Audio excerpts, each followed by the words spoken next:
नमस्कार, मैं हिमांशी अरोड़ा। स्वागत है आप सभी का जस्ट इंडिया में। चले रुक करते हैं आज की खास खबरों की ओर। खबरों के प्रायोजक हैं आरोग्य मास्क लगाएं, कोरोना से सुरक्षित रहें। एशियन कलर कोटेड इस्पात लिमिटेड, आपका विश्वास हमारी पहचान। मेडिफिर international, taken a step to keep you safe from corona virus. रंज किया showroom in Rohtak and Bahadurgarh. Showroom पर आएं, टेस्ट ड्राइव लें और गाड़ी बुक कराएं। बुलेटिन की शुरुआत करेंगे इस वक्त की बड़ी खबर के साथ। इस वक्त की बड़ी खबर बड़ौदा उपचुनाव को लेकर आपको बता दें कि कपूर सिंह नरवाल ने अपना नामांकन वापस ले लिया है। इस वक्त की बड़ी खबर, उपचुनाव में बड़ा उलटफेर हो सकता है। बड़ौदा के रण में सियासी बिसात बिछ चुकी है। निर्दलीय उम्मीदवार के तौर पर नामांकन भरा था कपूर सिंह नरवाल ने, जो कि अब वापस ले लिया गया है। आपको बता दें कि कांग्रेस कपूर नरवाल को मनाने में कामयाब हो चुकी है, क्योंकि कपूर सिंह नरवाल ने अपना नामांकन वापस ले लिया है। आज नामांकन वापस लेने की आखिरी तारीख है, जिसपे कपूर सिंह नरवाल ने नामांकन वापस ले लिया है। बड़ौदा उपचुनाव को लेकर इस वक्त की बड़ी खबर, आपको बता दें कि तीनों पार्टियां बीजेपी, कांग्रेस, इनेलो अपना दम भर रही है, जीत का दावा कर रही है। वहीं इसी बीच कांग्रेस ने कपूर सिंह नरवाल को मना लिया है। इंदुराज नरवाल के पक्ष में आ चुके हैं कपूर सिंह नरवाल और अपना नामांकन वापस ले लिया है। तो सियासी बिसात बिछ चुकी है। सभी पार्टियों की ओर से लगातार दावा किया जा रहा है जीत का। और इसी बीच इस वक्त की बड़ी खबर, कपूर सिंह नरवाल ने अपना नामांकन वापस ले लिया है। उपचुनाव में क्या बड़ा उलटफेर हो पाएगा, क्योंकि कपूर सिंह नरवाल ने वापस ले लिया है नामांकन और अब इंदुराज नरवाल के वो पक्ष में आ चुके हैं। तो देखना बड़ा दिलचस्प होगा। इस वक्त सियासी बिसात जो है वो बिछ चुकी है। बड़ौदा उपचुनाव को लेकर लगातार सियासी पार्टियां जो अपना दम दिखा रही हैं, लगातार चुनाव प्रचार किया जा रहा है। और इसी बीच बड़ौदा उपचुनाव से ये बड़ी खबर, निर्दलीय उम्मीदवार कपूर सिंह नरवाल ने अपना नामांकन वापस ले लिया है। चलिए इसी बीच रुक करते हैं अगली बड़ी खबर की ओर, जो कि बड़ौदा उपचुनाव को लेकर की है। योगेश्वर दत्त के चुनावी कार्यालय का उद्घाटन। इस वक्त की बड़ी खबर, बीजेपी जेजेपी गठबंधन के उम्मीदवार हैं योगेश्वर दत्त। समारोह में अजय चौटाला भी मौजूद है। कार्यालय के उद्घाटन पर हवन यज्ञ का आयोजन किया गया है। इस वक्त की बड़ी खबर, आपको बता दें कि बीजेपी और जेजेपी के उम्मीदवार हैं योगेश्वर दत्त, जिनके चुनावी कार्यालय का आज उद्घाटन। और बीजेपी ने एक बार फिर से दावा ठोका है कि वही जीतेगी बड़ौदा का उपचुनाव। बड़ौदा के रण में सियासी बिसात। इस वक्त की बड़ी खबर, आपको बता दें कि चुनावी कार्यालय का उद्घाटन और उद्घाटन समारोह में अजय चौटाला भी मौजूद है। इसके साथ तमाम नेता, तमाम दिग्गज जो है वो बीजेपी के मौजूद है, जेजेपी के मौजूद है। इस वक्त की बड़ी खबर आपको बता रहे हैं कि बड़ौदा उपचुनाव को लेकर योगेश्वर दत्त ने, बीजेपी के जो भी उम्मीदवार हैं, उन्होंने अपने कार्यालय का उद्घाटन किया है। इस मौके पर तमाम दिग्गज मौजूद हैं। हरियाणा पुलिस में सिपाही से लेकर निरीक्षक तक रोजाना 15% कर्मचारियों को साप्ताहिक विश्राम नहीं मिल रहा है। जिलों से पुलिस महानिदेशक कार्यालय को आई रिपोर्ट चौंकाने वाली है। इनमें पाया गया है कि पुलिस मुख्यालय की ओर से साप्ताहिक विश्राम देने के लिए जारी स्थायी आदेशों की धज्जियां उड़ाई जा रही हैं। पुलिस मुख्यालय ने सभी जिलों और यूनिट को 2 मई 2016 और 16 जून 2016 को सिपाही से लेकर निरीक्षक तक साप्ताहिक विश्राम देने के स्थायी आदेश जारी किए थे, लेकिन पुलिस अधीक्षक, थाना प्रभारी, यूनिट प्रमुख सहित अन्य अधिकारी आदेशों को लागू कराने में विफल रहे। कर्मचारियों की कुल संख्या में से रोजाना 15% कर्मचारियों को साप्ताहिक विश्राम दिया था, लेकिन इन आदेशों पर पूरी तरह से अमल नहीं किया गया है। पुलिस अधीक्षक, थाना प्रभारी और यूनिट प्रमुख ये व्यवस्था बनाने में विफल रहे हैं। कानून व्यवस्था और वीवीआईपी ड्यूटी में लगे पुलिस कर्मचारियों को डीजीपी की अनुमति के बाद साप्ताहिक विश्राम दिया जाना था, जो शुरू नहीं हो पाया। डीजीपी ये व्यवस्था पूरी तरह से लागू न होने पर अधीनस्थ अफसरों से नाखुश है। पंजाब में नए कृषि कानूनों के विरोध में आज से 2 दिन का विधानसभा का सत्र शुरू हो गया है। सत्र में नए कृषि कानूनों पर चर्चा के बाद सरकार विधेयक पेश करेगी।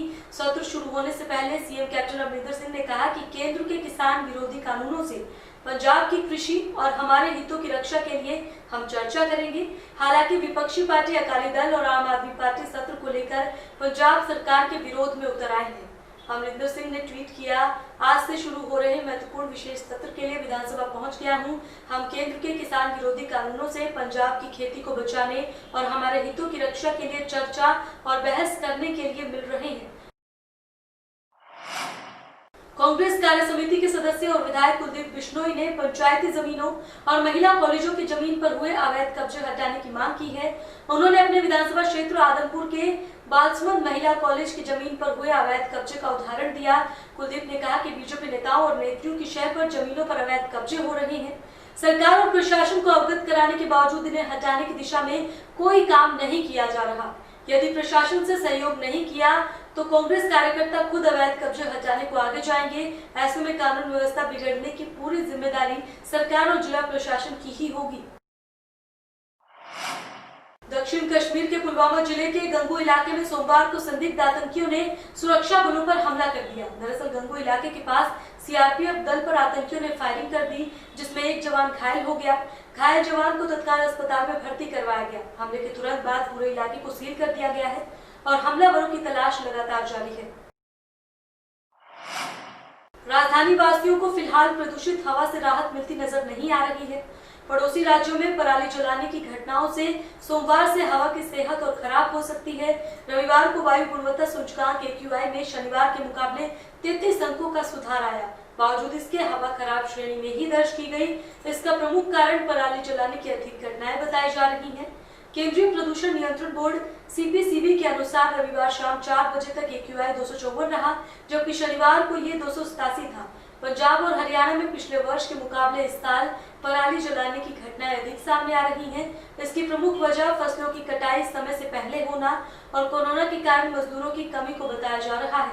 मौसम विभाग के एक अधिकारी के अनुसार रविवार को दिन में उत्तर पश्चिमी की ओर बहने वाली हवा अपने साथ पराली जलने से उत्पन्न होने वाले प्रदूषकों को ला रही है। रात में हवा की धीमी चाल और तापमान में गिरावट की वजह से प्रदूषण के कण इकट्ठा हो रहे हैं। यही वजह है कि इन दिनों राजधानी में हवा का स्तर खराब श्रेणी में चल रहा है। चलिए इसी भी शुरू करते हैं अगली बड़ी खबर की ओर, जो कि यमुनानगर से आ रही है। पूर्व मुख्यमंत्री OP चौटाला पहुंचे यमुनानगर। इस वक्त की बड़ी खबर, विधायक के भाई के निधन पर शोक व्यक्त करने पहुंचे OP चौटाला। मॉडल टाउन स्थित विधायक के निवास पर पहुंचे हैं OP चौटाला। इस वक्त की बड़ी खबर, OP चौटाला ने परिवार का ढांढस बंधाया है। परिवार के इस दुख की घड़ी में सांत्वना देने पहुंचे हैं OP चौटाला। इस वक्त की बड़ी खबर यमुनानगर से। ओलंपिक में हिस्सा ले चुकी देश की चर्चित हॉकी खिलाड़ी पूनम मलिक जल्द ही शादी के बंधन में बंधने जा रही हैं। पूनम मलिक ने इंस्पेक्टर सुनील ख्यालिया से सगाई की है। उमरा गांव में स्थित पूनम मलिक के आवास पर दोनों परिवारों ने एक सादे समारोह में सगाई की रस्मों को पूरा किया।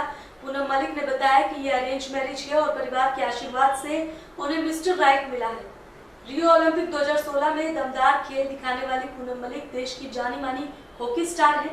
सगाई समारोह के बाद पूनम मलिक ने बताया कि शादी के बाद भी पूरा फोकस हॉकी पर रहेगा। उन्होंने कहा, हालांकि शादी के बाद जीवन में कुछ बदलाव जरूर आते हैं, लेकिन अपने खेल को लेकर वो पूरी तरह से गंभीर रहेंगी। पूनम मलिक ने बता दें कि पूनम मलिक के मंगेतर सुनील ख्यालिया हिसार जिले के गोछी गांव के निवासी हैं और CISF में इंस्पेक्टर के पद पर तैनात हैं। हॉकी प्लेयर के मंगेतर बने सुनील भी क्रिकेट के प्लेयर रहे हैं और राज्य स्तर पर कई प्रतियोगिताओं में हिस्सा ले चुके हैं। पूनम के पिता दलबीर मलिक और माता संतोष देवी ने भी बेटी की सगाई पर खुशी जाहिर की। उन्होंने कहा कि बेटी का सपना है हॉकी में गोल्ड मेडल लाना और दिन रात प्रैक्टिस में लगी रहती है। खबरों के प्रायोजक थे Be Fast Fit, India's fastest growing fitness chain, now at Rohtak D Park. Shri Shyam plywood and lamination, वेंसफिल अपरेड्स लव, boiling waterproof plywood, SCF 48 HUDA complex Rohtak. एजुकोजोन क्लासेस, जहां आपको मिलेंगी 3 days trial classes free. Shop number 201, first floor, town centre mall, D park, Rohtak. Kamal Chowk industries, a trusted school of chalk, manufacturers and suppliers of chalk, color chalk, slate pencil, duster, dustless chalk, housekeeping material, mask, sanitizer, hand wash. Office number 201, first floor, town centre mall, D park, model town, Rohtak. Corona महामारी से लड़ने के लिए आरोग्य mask लाया है आपके लिए सबसे आधुनिक मास्क। इसके साथ ही आपको मिलेगी आधुनिक PPE किट, वो भी बहुत ही सस्ते रेट पर। contact@arogyamask.com पर जाएं और हमसे संपर्क करें या फिर www.arogyamask.com से जुड़ें। इसके साथ ही आप हमें कॉल कर सकते हैं। हमारा पता है Anand international, plot number 181, Panipat, Haryana.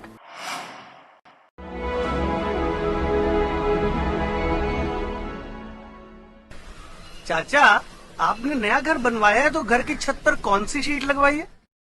बेटा, मैंने अपने घर की छत पर एशियन शीट लगवाई है क्योंकि वो कभी न मिटने वाले ओरिजिनल निशान की चादरें हैं। साथ में ISI का चिन्ह, 5 साल की वारंटी के साथ साथ पैसों का सही मूल्य देने वाली वही इकलौती शीट्स हैं। क्योंकि नाम नहीं, पहचान जरूरी है। फिलहाल इस बुलेटिन में इतना ही, लेकिन बाकी की तमाम खबरों के लिए आप देखते रहें जस्ट इंडिया। नमस्कार।